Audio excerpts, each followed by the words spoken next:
Good morning. Today I wanted to share with you some of the wisdom from Proverbs. So Proverbs is a book in the Old Testament, somewhere around halfway next to Psalms, right after Psalms. And this specific book meant a lot to me when I was deployed in 2004. It was a source of wisdom for me. What I really tried to understand when I was deployed as I would read this is I wanted to know what God's wisdom was. I wanted to know what it was to be, honestly, to be a good father. I had, about that time, right before I deployed, I found out that my wife was pregnant with our firstborn. And so I had no clue. And at that point, I was also trying to be a good sergeant and other things as well. And so I got into reading the Proverbs, rewriting passages, and digging into what it takes to be a man of God, a person of God. And so I'm going to share a little bit of that with you today. In the beginning chapters of Proverbs, so Proverbs, by tradition, was written by David for Solomon. Although one of the things we learn when we kind of dig into it is that there's some parts, the beginning part seems to be more poetic and intentional, and then the latter part seems to be more of a collection of wisdom sayings and other pieces like that. So it's not exactly one long narrative, rather than it is this idea of different proverbs, different pieces of wisdom. So starting in chapter 3, in the beginning, it really talks about what it is that David is wishing for his son. And really, it's this pursuit of wisdom. Kind of a fun thing, wisdom in Proverbs and through most of the Old Testament is a woman, Sophia. And Sophia is wisdom, and so there's this really interesting theme throughout Proverbs of pursuing wisdom rather than the wiles of a mysterious woman is one way it's put. Essentially, this idea of instead of pursuing the physical, pursue wisdom first. Okay, so chapter 3. My son, don't forget my instruction. Let your heart guard my commands, because they will help you live a long time and provide you with well-being. Don't let loyalty and faithfulness leave you. Bind them on your neck. Write them on the tablet of your heart. Then you will find favor and approval in the eyes of God and humanity. Trust in the Lord with all your heart. Don't rely on your own intelligence. Know him in all your paths, and he will keep your ways straight. Don't consider yourself wise. Fear the Lord and turn away from evil. Then your body will be healthy and your bones strengthened. And honor the Lord with your wealth and with the first of all your crops. Then your barns will be filled with plenty, and your vats will burst with wine. Don't reject the instruction of the Lord, my son. Don't despise his correction. The Lord loves those he corrects, just like a father who treats his son with favor. The wisdom of God is beyond anything we can imagine, and yet we are so blessed to have the Holy Scriptures, to have tradition, but also to know that this isn't one of those things where you said yes, and so now everything you do is okay, or everything you do is right, which is the difficulty of a life of faith, right? So often we can get drawn into this idea that now that we're redeemed, we're kind of immune to temptation. We're immune to the destructiveness of this world or our own destructiveness. But anyone who has suffered from addiction knows that just saying yes to God does not immediately fix everything. There's still a lot of work that needs to be done. And that's what I've noticed is so true. And it doesn't matter your age. I have seen people in their 90s still seeking wisdom. I've seen people in their teens wondering and trying to understand the world. But there's a couple of different parts here just in the first part of chapter 3 that are kind of really important. The first is this trusting with the Lord with all your heart and not relying on our own intelligence. And I'd say there's a pretty important aspect right now of this to me, one of the things this points to is that we can believe a part of God, and then we can use our own intelligence to figure out who we can make an exception to that rule, right? So if we're trying to be just people, but someone does something wrong, then we shouldn't have to care about them. Or and you know, this is actually one of the harder parts of being Christian is that we can we can run food banks, and we can run ministries, and then if somebody comes in and they don't act gracious enough, we can get kind of stuck in this spot where somehow we think they don't deserve it, or can figure out a way to remove that. But when those kind of tables are still turned, we can figure out why God should forgive us for that. And this is where I think it comes back to this point where we need to continuously seek God's wisdom, not just stick on our own. That it is so easy when we're hurt or when something comes up to figure out why that person is not okay, or to dismiss them completely. And right now in our society, that seems to be our MO, right? Hey, I disagree with you, and here's 6 logical arguments for why I don't have to be kind to you anymore. But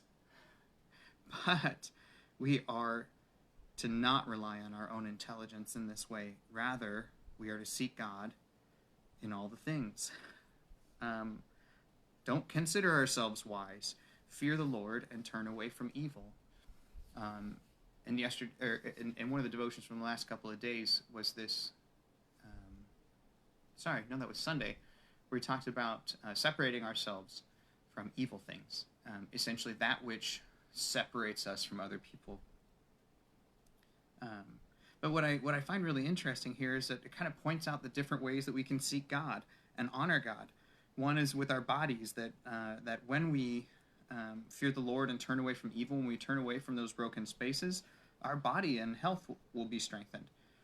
This is just so interesting to me because we have found in research over and over that when we are at peace, our blood pressure is lower, our heart rate is lower and stronger, that there's more serotonin, the happiness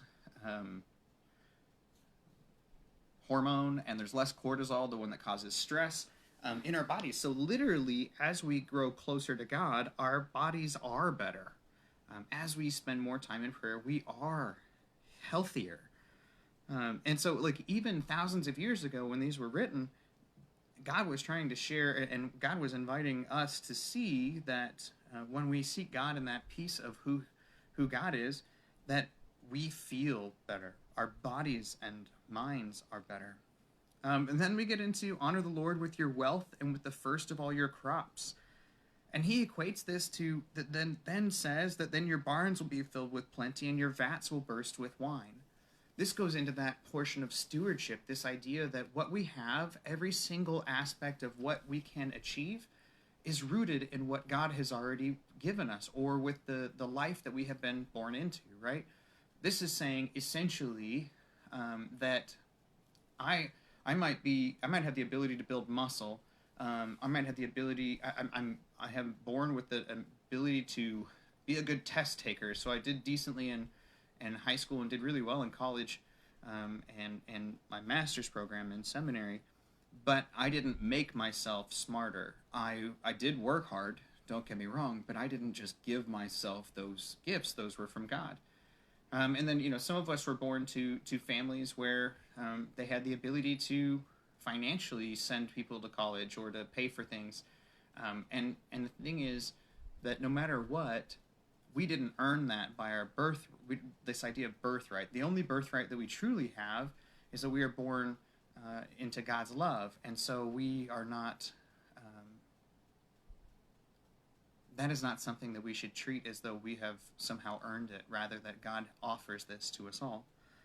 And so when we give of what we have, I think part of this is that there's a couple things that happen, is that when we prioritize our finances and our gifts and our time and our prayer, that we find that things kind of put themselves into different orders, right? This idea that if we give to God first, then we might begin to think, well, what is our second? And I found that at least for our family, that as we have, we write our check out at the beginning of our pay period, and that we've always been able to have that. But earlier on in our marriage, it was we had much less money, and so we would do it at the end of the month, and so often we would run out of funds and not give to the ministries that we really cared about, and that weighed down on us. But what I've noticed over the last couple of years is that our priorities have also shifted. That when we are looking at caring about making a difference in people's lives and helping with food insecurities, and like right now, where our church is really focusing on some new programs like staying healthy and getting people moving, and all of those opportunities are made because of a faithfulness and a willingness to step into what God is doing. And being a part of that has changed our lives. And don't get me wrong, there's definitely days where you go, man, there's something else that came up.